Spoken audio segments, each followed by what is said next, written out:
How प्यारे बच्चों, आज हम सीखेंगे तप्त स्थल जिसको बोलते हैं हॉट स्पॉट। ये हॉट स्पॉट और तप्त स्थल एक ही बात है। ये क्या होता है इसके बारे में आज हम आपको बताएंगे। उससे पहले आप लोग लाइक सब्सक्राइब और कमेंट जरूर कर दीजिए और अधिक से अधिक बच्चों के पास वीडियो को पहुंचाइए, क्योंकि जितने बच्चे देखेंगे छात्र देखेंगे उतने ही अधिक से अधिक बच्चों को ज्ञान मिलेगा। तो तप्त स्थल या हॉट स्पॉट, इस शब्द का प्रयोग सबसे पहले एक वैज्ञानिक थे, इनका नाम था नॉर्मन मायर्स। 1988 में इस शब्द को इन्होंने सबसे पहले दिया था। अब तप्त स्थल क्या होता है? जब किसी भौगोलिक क्षेत्र में से, हमारी पृथ्वी है, बहुत बड़ी पृथ्वी है हमारी, क्या सभी की पृथ्वी है, तो जब किसी भौगोलिक क्षेत्र में, भौगोलिक मतलब भूगोल संबंधी है, भू का अर्थ होता है जमीन, गोल का अर्थ होता है गोल, यानी जमीन हमारी गोल है।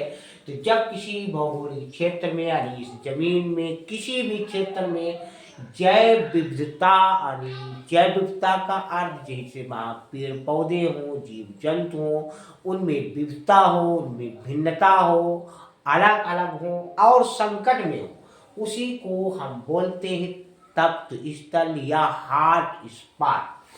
अब जिसे हमारा भारत है, अब हमारा भारत भी एक डाइवर्सिटी जोन है। डाइवर्सिटी का मतलब जैव विविधता। अब यहाँ भी बहुत से पेड़ पौधे जीव जंतु पाए जाते हैं, उनमें जैव विविधता है, उनमें भिन्नता है।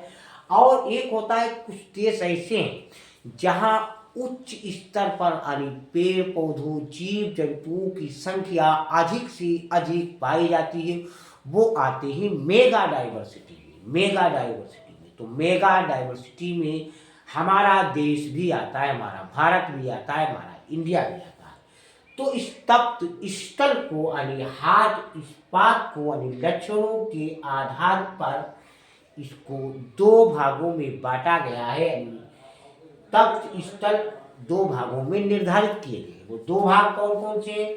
एक है कि एक क्षेत्र में पाई जाने वाली, यानी एक ऐसा क्षेत्र है जहां पाई जाने वाली जीव जातियों की संख्या, यानी पादपों की स्थानिक जातियों की संख्या। अब स्थानिक क्या होता है? किसी जिस स्थान पर स्वयं पेड़ पौधे उत्पन्न होते हैं उसको बोलते हैं स्थानिक। एक तो ये हो गया। दूसरा हो गया कि आवास नष्ट होने के कारण जीवों की जो जातियां हैं वो नष्ट होने की कगार पर है, यानी विलुप्त होने वाली है। तो आवास क्या, जिसे जीव जंतु जो हैं वो तो जंगलों में रहते हैं, वनों में रहते हैं। अब वनों को लोग नष्ट कर रहे हैं, इसलिए वो विलुप्त की कगार पर है, यानी नष्ट होने की कगार पर। अभी आता है कि ये जो तप्त स्थल यानी जो हॉट स्पॉट है विश्व में कितने हैं, इंडिया में कितने, यानी भारत में कितने हैं। तो कभी कभी प्रश्न आता है कि भारत में कितने तप्त स्थल हैं यानी हॉट स्पॉट है। तो हमारे भारत में 4 हॉट स्पॉट स्थान है। एक है हिमालय, दूसरा है पश्चिमी घाट, तीसरा है इंडो बर्मा और चौथा है सुंदरलैंड। और पूरे विश्व में लगभग 36 हॉट स्पॉट आदि तप्त स्थल है। बच्चों, आपको समझ में आया होगा। लाइक सब्सक्राइब और कमेंट जरूर।